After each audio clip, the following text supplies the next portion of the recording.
There are other functions, however, some of them more legitimate than others. One is to run secret wars.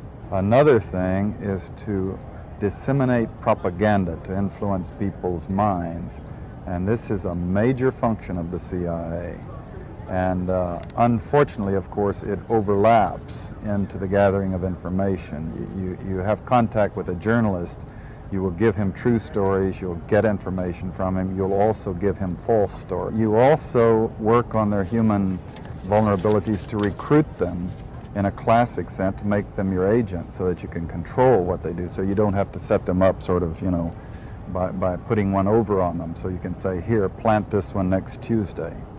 Can you do this with responsible reporters? Yes, the Church Committee brought it out in 1975, and then Woodward and Bernstein put an article in Rolling Stone a couple of years later. 400 journalists cooperating with the CIA, including some of the biggest names in the business, to consciously introduce the stories into the press. Well, give me a concrete example of how you use the press this way. Well, for example, in my war, the Angola War that I helped to manage, 1/3 of my staff was propaganda. I had propagandists all over the world, principally in London, Kinshasa, and Zambia. We would take stories which we would write and put them in the Zambia Times, and then pull them out and send them to a journalist on our payroll in Europe. But his cover story, you see, would be that he had gotten them from his stringer in Lusaka, who had gotten them from the Zambia Times. But after that point, the journalists, Reuters and AFP, the management was not witting of it. Now, our contact man in Europe was, and we pumped just dozens of stories about Cuban atrocities, Cuban rapists. We didn't know of one single atrocity committed by the Cubans. It was pure, raw, false propaganda to create an illusion of communists, eating babies for breakfast. All right, people. Hey, are you listening now? Does it, are some things starting to click about the whole Russians? Every day Russians are butchering people. Message getting pushed by the CIA intelligence media complex. I mean, I already knew all this. I mean, it's not a mystery. But just watching someone that was the CIA director just admit to it openly, it just blew my mind. That no one in America seems to understand this. All right, now with that in context, let's now go over another news story that's hit the news recently.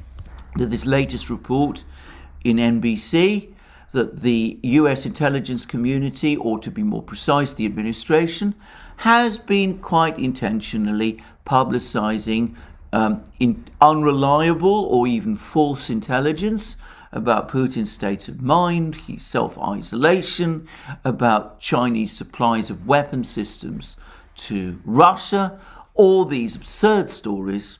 And I have to say, again, I read the NBC article with interest, and I was dismayed, actually, that nobody pointed out how profoundly manipulative and unethical doing that is.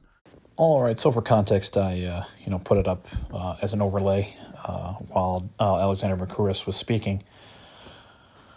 But again, this is not anything like spectacular or special. I've been saying the whole time that the intelligence has been using our media to spread a bunch of lies, and that the false flag thing, the chemical attack thing, was all just a bunch of garbage.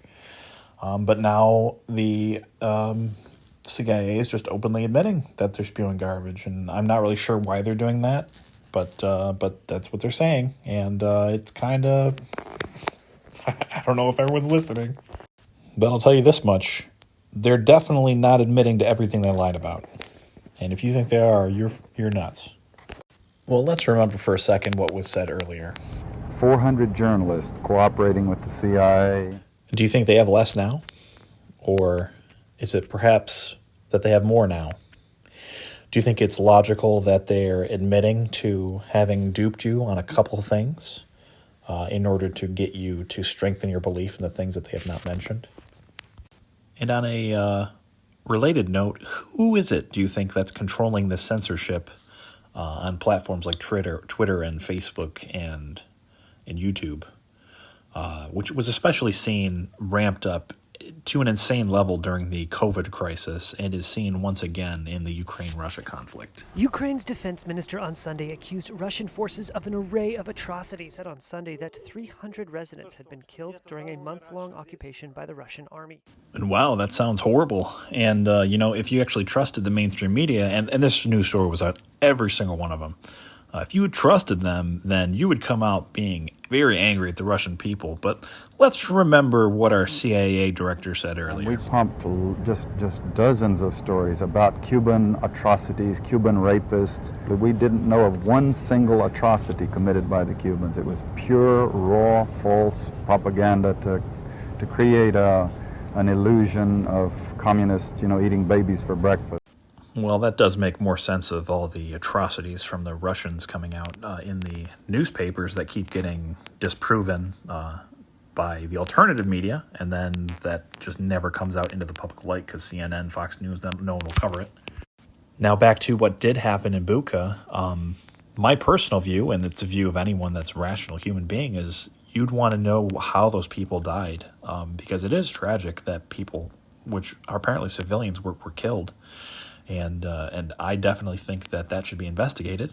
In fact, Russia believed it should be investigated, which is why they called for a UN investigation. That investigation has been blocked by Great Britain.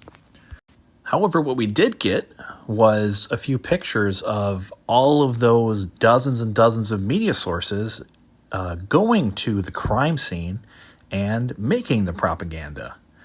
Which you can see in this picture. And if you remember, they're looking at an orange cat here, but if you can just kind of use your imagination for 4 seconds, it's not too hard to figure out that the cat in the last picture, the piece from Reuters, that it was a plant. The cat was not just wandering there. They put it in the video to make it look, more cute and tragic at the same time.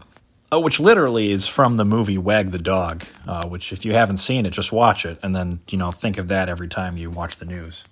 All right, next I'm going to bring in Scott Ritter, who was on the show The Duran.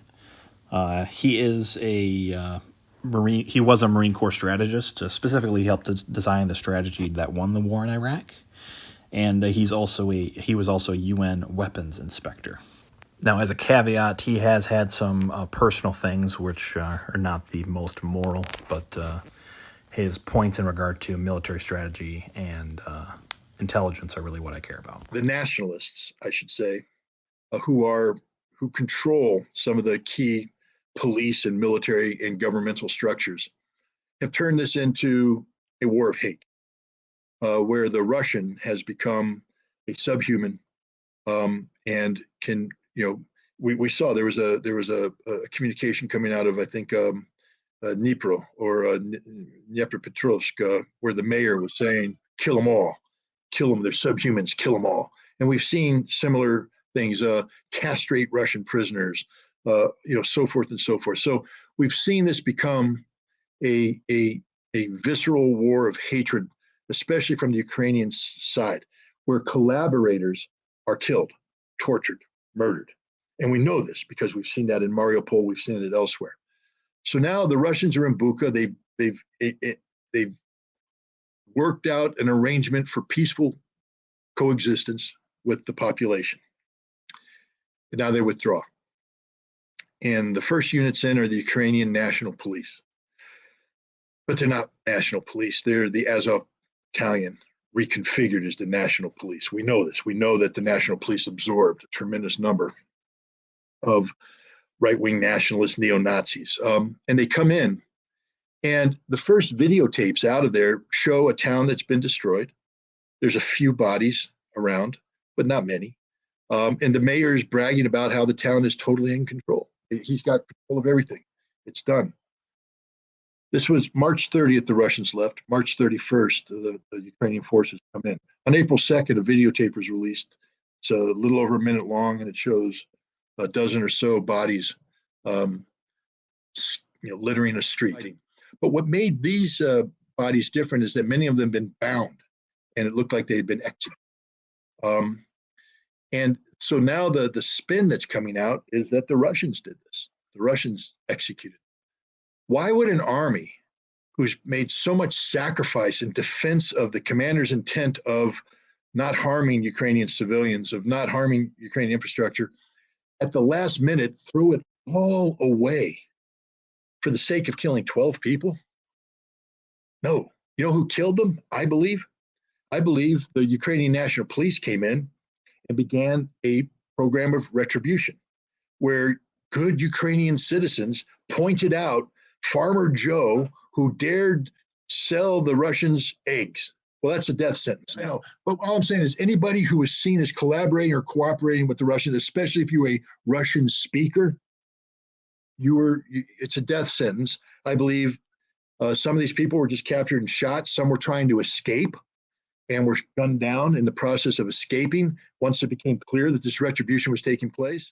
And now to get back to my assertion from earlier that the CIA and the intelligence is running Twitter as far as their censorship goes, let's look at what happened to Scott Ritter after he made this assessment publicly available on Twitter. But first, let's talk about Scott Ritter real quick and the fact that he was suspended from Twitter because he dared to question the official narrative on what's going on in a village outside of Kiev because he decided to speak the truth.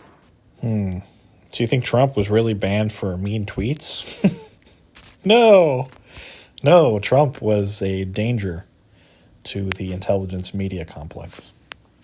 He may not understand exactly how deep it goes, but he could tell enough that they were definitely fake news. Though, in order to stay in the shadows, they can only push so hard. As it happens, Scott Ritter was allowed back onto Twitter. Now, not everyone knows this, but it's now becoming more and more apparent that the entire, basically everything said about COVID, about masks, mandates, the vaccines, so-called vaccines. They're not actually vaccines. Vaccines grant immunity. These COVID shots don't. I could go on literally for hours. I do have a degree in biochemistry. I could go on for hours about how insane all these policies were. The lockdowns are actually the primary cause of the inflation that we're now facing. That's the reason why the economy is doing so badly. It's a delayed response due to first of all, the lockdowns, but secondly, because some bad policies that Biden implemented when he came into office.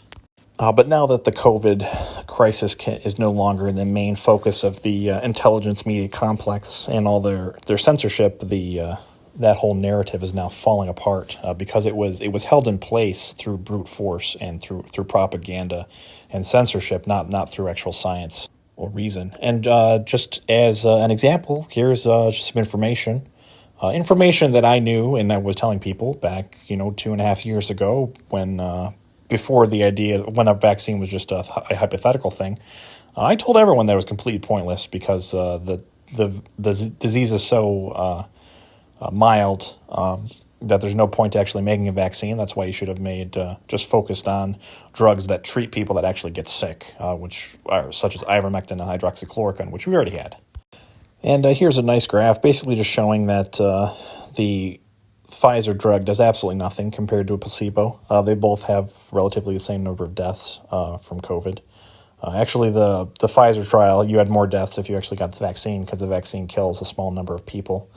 Due to the fact that the spike protein, the viral spike protein, it forces your antigen-presenting cells to make, and then they crawl around all over your body with the spike proteins poking out of their major histocompatibility complex. Well, that spike protein is toxic, so they basically are rubbing toxic stuff all over your organs. Which is why, in this graph here, you've got basically number of deaths in 2020 for particular states based off of their vaccination status in regard to the percentage of deaths from COVID that occurred in 22 versus earlier years. And the gist of it is that the very shallow line shows a very slight increase in overall deaths when you're vaccinated. And again, I could go on for hours about this, but this information is now leaking out more and more and more as the intelligence media is now focusing more on Ukraine and Russia than it was on the COVID, because it's kind of the tools and the AIs that big tech has given them a lot of weapons to fight multiple information wars at once, but there's just so much that it can do, which is why you're seeing now finally the ideas that pretty much a lot of intelligent people that have a little bit of a background in biology, they're basically the first 30 seconds of their thoughts when the COVID crisis, lockdowns and vaccines and all of this stuff was suggested. Their initial thought is now becoming the mainstream narrative. But again, this is mainly because they've already done what they set out to do, which was to take a lot of money from the middle class and lower class and give it to the super rich. Also, with Pfizer, somehow tax dollars paid for the development of the vaccines, which made $75 billion. Killed a lot of people and didn't really do anything to help stop COVID. But it did give a ton. It took a ton of money from the working class all around the world through tax dollars mainly, and gave it into the hands of Pfizer, which we already know. I haven't covered in the channel, but Pfizer is very highly integrated into the intelligence, CIA complex. So then the next question is, now that they're done doing lockdowns to kind of strangle the economies and take a lot of wealth away from the middle and lower class to give themselves more power and redistribute that wealth back to themselves, at probably a 10% efficiency, by the way. They destroyed a lot. They mostly just burned everyone's wealth and then got a little bit for themselves. But now that they're done getting your okay to make you poor and steal from you, what are they doing now that's so important that they have to, kind of leave the whole COVID thing behind and let all that stuff come out into the open? Let's find out. And in actuality, it's not that hard to figure out. It has to do with Ukraine and Russia, which if you're involved in Twitter or Facebook or YouTube, that's where the censorship is mainly focusing on right now. And particularly, it's for the purpose of being able to sanction Russia, which actually is destroying American and European economies much worse than it's doing damage to Russia. But they have to make you okay with it, which is why they're propagandizing you to hate Russia. What has made this a global crisis is the decisions that the Western powers have made about it. They've used this war as grounds to launch a war, an economic war against Russia. Now, something you need to understand is that the CIA does not work for America, not anymore, or at least not for the country of America. The CIA is deeply embedded in NATO and is actually an imperialist society, which you can understand if you know anything about Operation Gladio, where the CIA and NATO have embedded secret armies in every country in Europe and South America. It was called Operation Condor in South America, but same basic operation. This was done in conjunction with the Nazis, who we recruited after winning World War II. By we, I mean our CIA, very special people.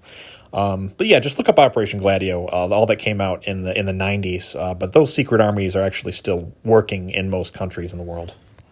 But as I went over in my one of my latest videos about NATO, that it is actually an imperialist agenda where NATO is actually literally trying to conquer the entire world.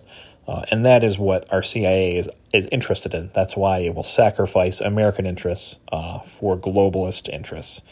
And it's from that perspective that our country and Europe is sanctioning Russia, even at basically our own destruction. So basically what he is describing over in the West is you've got Virtue Corporation, and they are sanctioning themselves from Russia. Because the politicians, like your drunk, insolvent Uncle Sam, could say, well, we're sanctioning Russia except for oil. But if Virtue Corporation says, no, we're not going to buy oil from Russia, even if we can, effectively, it's like putting on the sanction.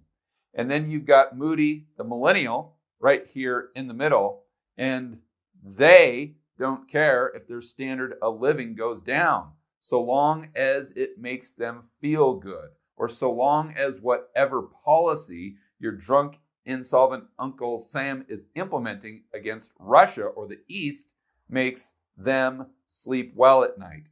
So Virtue Corporation, Moody, and your drunk insolvent Uncle Sam, which would represent the politicians in Europe, pretty much all the politicians in the West, they have a plan, or let's call it a solution as well. Of course, their solution isn't to de-dollarize. They want to continue using the dollar or the euro, but they want to move towards more protectionism. And basically, from everything I have learned from watching economists, the future is very bleak for America, and it is far worse for Europe. Europe is literally on the verge of deindustrialization, where they go backwards to like Stone Age level living conditions. America is about to. Right now, we're experiencing the recession that was caused by the lockdowns. But within the year, we should start to experience the recession caused by the sanctions as well, which is actually going to potentially cause an entire collapse, especially in things like the housing market, and it's going to get very, very bad. But back to why they're doing this. Russia is a very powerful country, and it's a nationalist country. It is very dead set against, especially Putin himself, is very dead set against the globalist agenda and the whole NATO, Europe ruling the world system. So this whole war is actually a plan to bait Putin to the war so that they could sanction Russia and try to destroy Russia through economic means. I've gone over in earlier videos. You can watch them for how this war was actually started by the West through NATO expansion and through the CIA embedded through the Azov Battalion in Ukraine, forcing Russia into the fight by launching a full-out assault on the Donbass in the east. And like Alexander Mercouris said earlier, I mean, the viciousness of the sanctions, of the fact that they stole from the Federal Reserves of Russia, which is, it violates their sovereignty. It violates international law, the principle of sovereign immunity. These are actually literal declarations of war. However, as a lot of the Duran and Robert Barnes and a lot of people have gone over, these were not well thought out. The people that run the globalist agenda, they're not very smart. They're not intelligent. They think that they're better than everyone else, and they're not the brightest. And things have not worked out the way that they've wanted them to.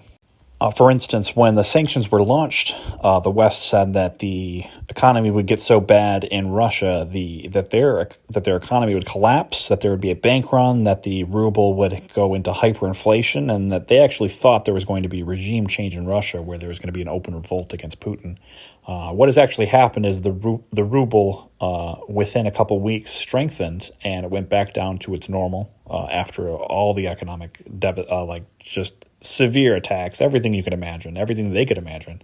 And the Russian economy, when compared to America, is actually better now than it was before the war started. In summary, what these admissions say is that the Western powers assumed that the sanctions they announced at the end of February would be sufficient, and that they are somewhat astonished at being put in a position where they have to engage in still more sanctions, because the sanctions that they imposed in February have not achieved the results they have, and that there are now growing concerns about the impact of these sanctions on the global economy.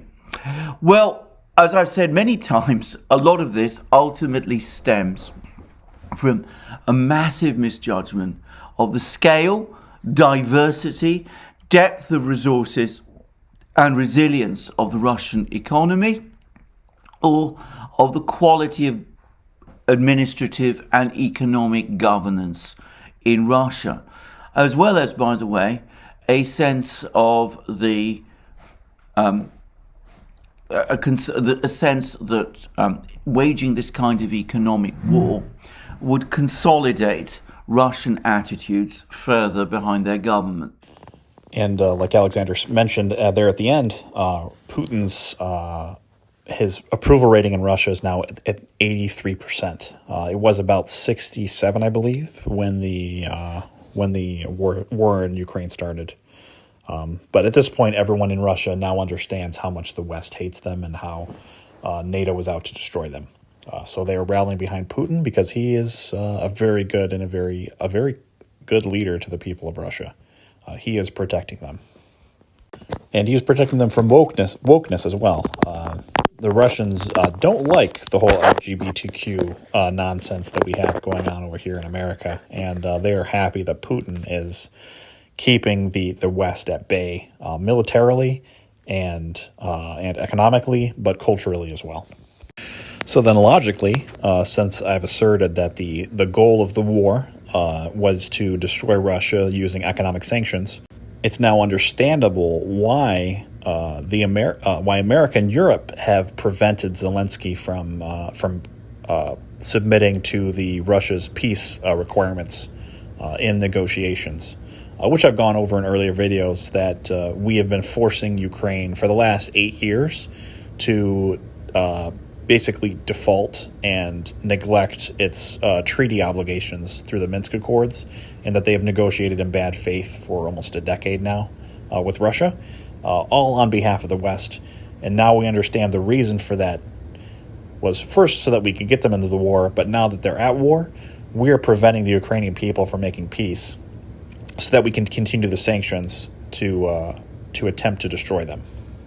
And this is a particularly heartless thing to do to the Ukrainian people, preventing them from being at peace and getting them into a war on purpose. But this is what NATO's been doing for the last 30 years. As I went over in my last video, there's already about 30 million dead people on NATO's hands.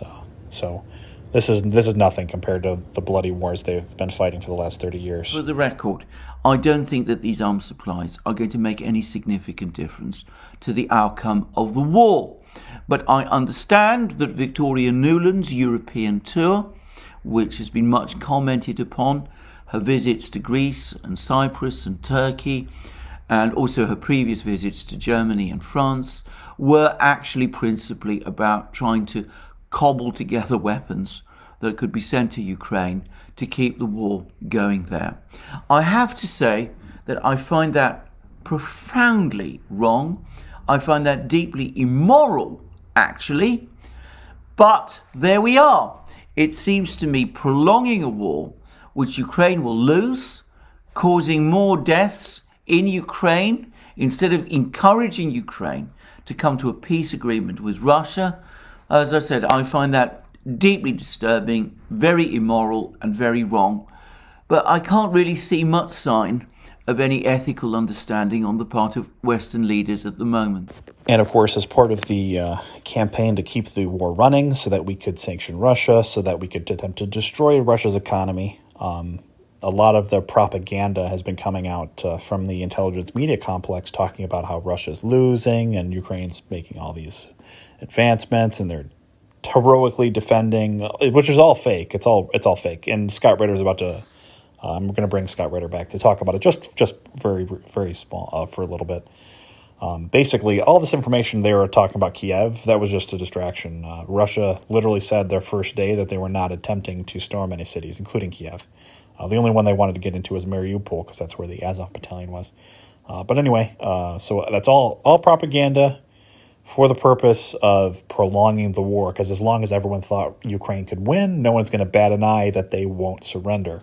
Scott, is there any way you can see that Ukraine might come out militarily successful from this? Because, I mean, what is do they have a plan? Can they sort of come up with a plan? I mean, at this stage, because, I mean, the way you've just put it, this is now, this is, by the way, something I've been saying for a long time on my own programs on my channel, that it looks to me a hopeless case. But, I mean, is there anything they could practically do that could turn this round? Mm-hmm. Well, first of all, let's just start with the following. I could be 100% wrong in my analysis. I could be so far off, it's not even funny. It's possible that the Russians suffered a strategic defeat outside of Kiev. It's possible that the troops that have been withdrawn from the Kiev area are combat ineffective because they have they're demoralized. It's possible that Russia has outrun its logistics ability to sustain this conflict, that Russia didn't prepare for a months-long combat, that they wanted this thing over in a matter of weeks, and now it's stretched on into months, and they don't have the fuel and ammunition to keep this going. It's possible that the casualties that Russia has suffered amount to nearly 50% of their committed force, and they just don't have anything left to fight. And that the Ukrainian military, therefore, if it's simply reinforced with additional weaponry and capability, could launch the masterful counterstrokes of all masterful counterstrokes, and this is a strategic victory. And it's also possible that I smoked about 16 bongs this morning and I'm high as a kite, because that's the only way any of that is real. No, there's not a military professional out there who can look at a map and then you add it to what we know from intercepts. So I don't think the Ukrainians quite understand what's about to happen to them, because this isn't a defeated military. The Russians haven't lost anything. They're winning this. They know they're winning this. And the war's going at pace they are determining, not Ukraine. People need to put on their thinking caps. You don't blow up major fuel depots every night and suddenly expect the Ukrainian military to be this wonderful maneuvering force. No. They're in tanks they can't drive.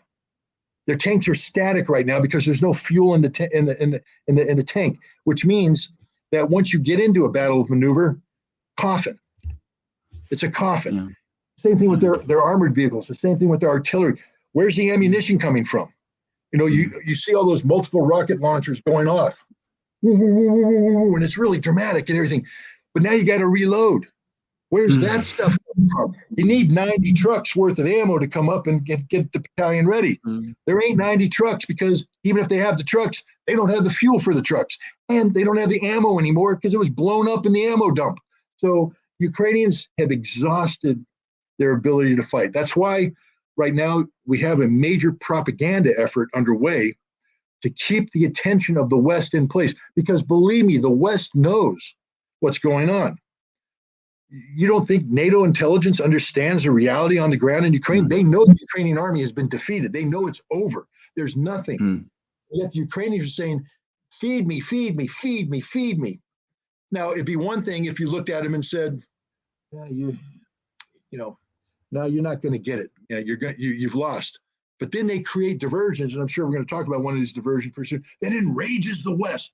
And now what is it? In addition to saying the bad Russians are evil, it's we have to give the Ukrainians everything they're asking for so they can continue this fight. I mean, how pathetic is it that you don't acknowledge, if you're going to sit there and talk about sending, I don't know, was it 50 to 70 T-72 tanks you're talking about sending in? When Ukraine had 2,000 of them, they're all gone. They're all gone. There's one or two around, but they've been destroyed, annihilated. Wow. So Ukraine lost from day one. They never had a chance against Russia. We've been prolonging the war for the globalist agenda, so we can try to destroy Russia's economy. It's not going to work, by the way. Their economy is quite strong, and it's actually going to make it better in the long run, whereas ours is going to have a lot of devastation. And next, we're actually going to switch over to culture for a little bit, because as you know, there's a lot of wokeism in America, and we're actually going to talk a little bit about why the media and the intelligence loves wokeism. Short version is that it actually breeds mental disorders, which makes people more likely to believe the lies.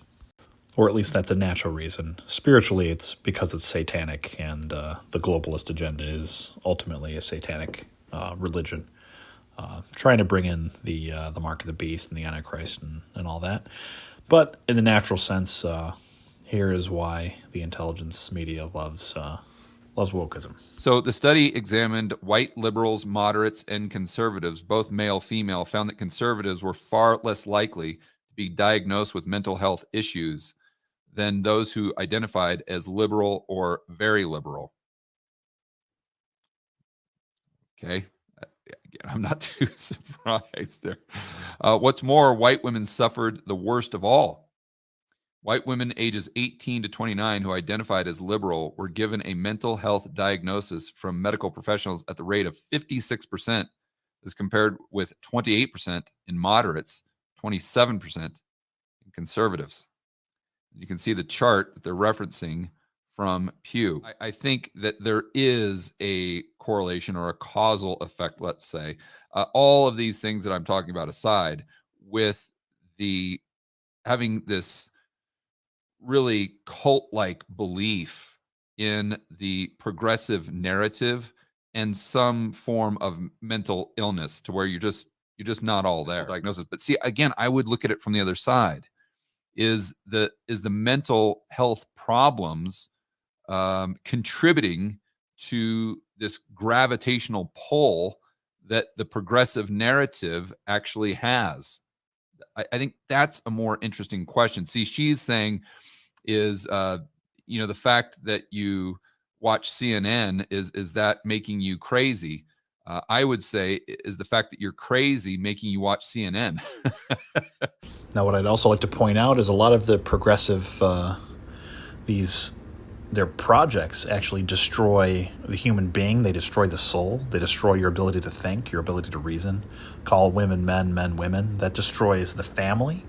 And a lot of a person's mental health, their ability to reason, and their spiritual and emotional needs come from family, come from being loved, and come from worshiping God. And ultimately, the woke agenda is attacking God, or at least your relationship with God, because they can't really attack him. And they're attacking the family. They're attacking the things that actually keep you rational and sane and able to judge right from wrong, truth from propaganda. And ultimately, they are trying to pull the wool over your eyes to turn you into a slave. And ultimately, the spiritual force behind it, the force of darkness, is trying to take all of us to hell. Now, ultimately, just looking at what's going on, from one perspective, I mean, Russia is clearly winning this engagement with Europe and the West. Now, at the same time, when I match this up against Scripture, this looks very much like the place when one of the horns from the beast that has 7 heads and 10 horns, which that is NATO. That's what NATO, the NATO EU, which is basically one thing at this point. That is the beast. It talks about in Daniel how there's 3 heads, or three of the kingdoms of the Antichrist go into rebellion, and then a horn comes up, it springs up, and it takes them out and supplants them. And I believe that's actually what's happening right now. So I think that somehow a leader that's less retarded than the ones that are currently filling the entire Western NATO experience here, someone that's far more evil and far more effective as a leader is going to spring up and take down Russia and bring Hungary and Serbia back in line as well. And that man's going to be the Antichrist. And the answer to dealing with him isn't, sure, some natural planning is definitely going to be involved, but the first thing is that everyone needs to get right with God. And as it happens, Passover is coming up. If you know who the Passover Lamb is, maybe all of us should return to him, the shepherd and overseer of our souls, who is the only way that we may reach the Father. Anyway, you guys have a good night. See ya.